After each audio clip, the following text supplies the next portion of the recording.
ഇത് ഞാൻ പറഞ്ഞില്ല, പറവൂരിൽ എന്റെ സ്വകാര്യ വസതി, എന്റെ പ്രൈവസി അല്ലേ. അവിടെ കയറി അവിടെ എന്നെ കാണാൻ വന്നവരെ അടിച്ചു, എന്നെ കാണാൻ വേണ്ടി നിവേദനം കൊടുക്കാൻ വേണ്ടി വന്നവരെ. എന്നിട്ട് അവിടെ നിന്നവർക്കെതിരായിട്ട് കേസ്, വീടിനകത്ത് നിന്നവർക്കെതിരായിട്ട് കേസ്, ജാമ്യമില്ലാത്ത കേസ് കഴിഞ്ഞ ദിവസം വന്നത്. എന്നിട്ട് നമ്മളെ പഠിപ്പിക്കാൻ പോലും വേണ്ടവര്. അതൊക്കെ അറിയും ഇലക്ഷൻ കഴിഞ്ഞിട്ട്.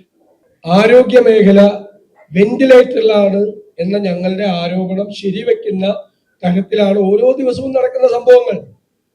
എല്ലാ ദിവസവും നടക്കുന്ന സംഭവങ്ങൾ ഒറ്റപ്പെട്ട സംഭവങ്ങളാണ് എന്ന് ആരോഗ്യമന്ത്രി പറയുന്ന കാര്യങ്ങൾ എല്ലാം ഇപ്പൊ ഒറ്റപ്പെട്ട ആയിരക്കണക്കിന് സംഭവങ്ങളായി, കേരളം മുഴുവൻ വിഷയങ്ങളായി. അപ്പൊ ആരോഗ്യ രംഗത്തെ സിസ്റ്റം മുഴുവൻ തകർന്നിരിക്കുകയാണ്. അതിന് നമ്മുടെ അപകടം മനസ്സിലാക്കേണ്ടത് വലിയ ബ്ലാക്ക് സ്റ്റോൺ പോലുള്ള വലിയ കമ്പനികൾ ഈ സ്വകാര്യ ആശുപത്രികളെ ടേക്ക് ഓവർ ചെയ്യാൻ ഒരു കിടക്കയ്ക്ക് 2.5 കോടി രൂപ തീരുമാനിച്ചിട്ടാണ് അവരിത് എടുക്കുന്നത്. അതോടുകൂടി ചികിത്സാ ചെലവ് ഗണ്യമായി വർദ്ധിക്കും. സാധാരണക്കാരനും ഇടത്തരക്കാരനും ചികിത്സ തേടി സ്വകാര്യ ആശുപത്രികളിലേക്ക് പോകാൻ പറ്റാത്ത സ്ഥിതി വരും.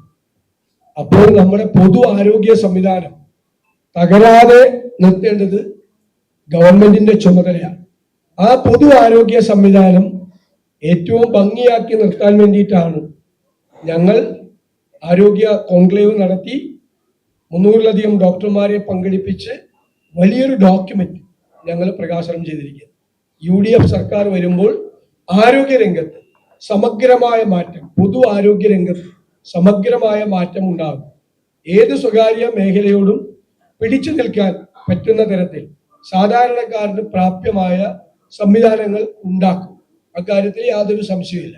പക്ഷേ സംസ്ഥാനത്തുടനീളം വ്യാപകമായി ഈ സിസ്റ്റത്തിന്റെ തകരാറ് പുറത്തു വന്നുകൊണ്ടിരിക്കുകയാണ്, അത് ആവർത്തിച്ചുകൊണ്ടേയിരിക്കുകയാണ്. അപ്പൊ അത് ഗൗരവത്തോടു കൂടി കൈകാര്യം ചെയ്യണം ആരോഗ്യരംഗം എന്ന് ഞങ്ങൾ അഭ്യർത്ഥിക്കുന്നു.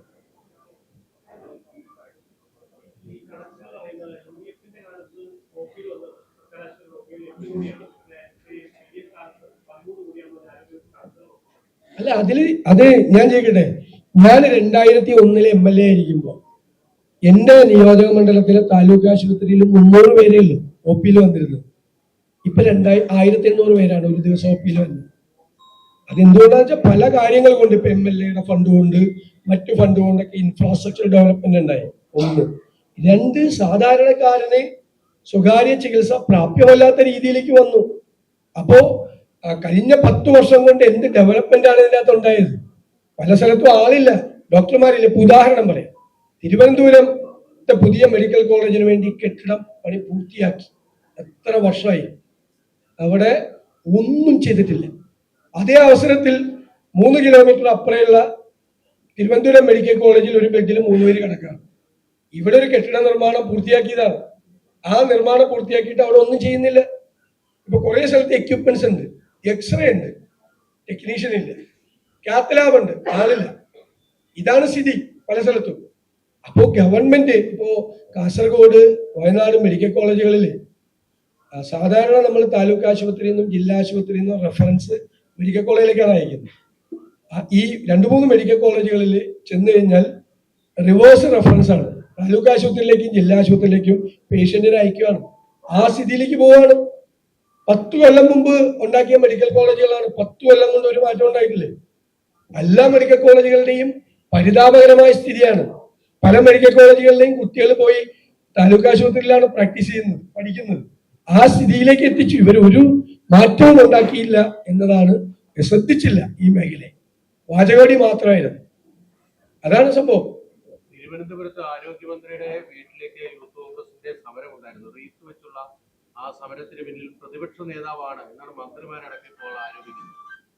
അല്ല, അങ്ങനെയാണെങ്കിൽ എന്റെ വീട്ടിലേക്ക്, കന്റോൺമെന്റ് ഹൗസിലേക്ക്, ഔദ്യോഗിക വസതിയിലേക്ക് DYFIക്കാരെ ഇരച്ചു കയറി വീട്ടിലെ ചെടിച്ചട്ടികളും മറ്റതും എല്ലാം തകർത്തു. അത് ഈ മന്ത്രിമാരുടെ പിന്തുണയോടുകൂടിയാണ് അവരയച്ചത് ആണോ?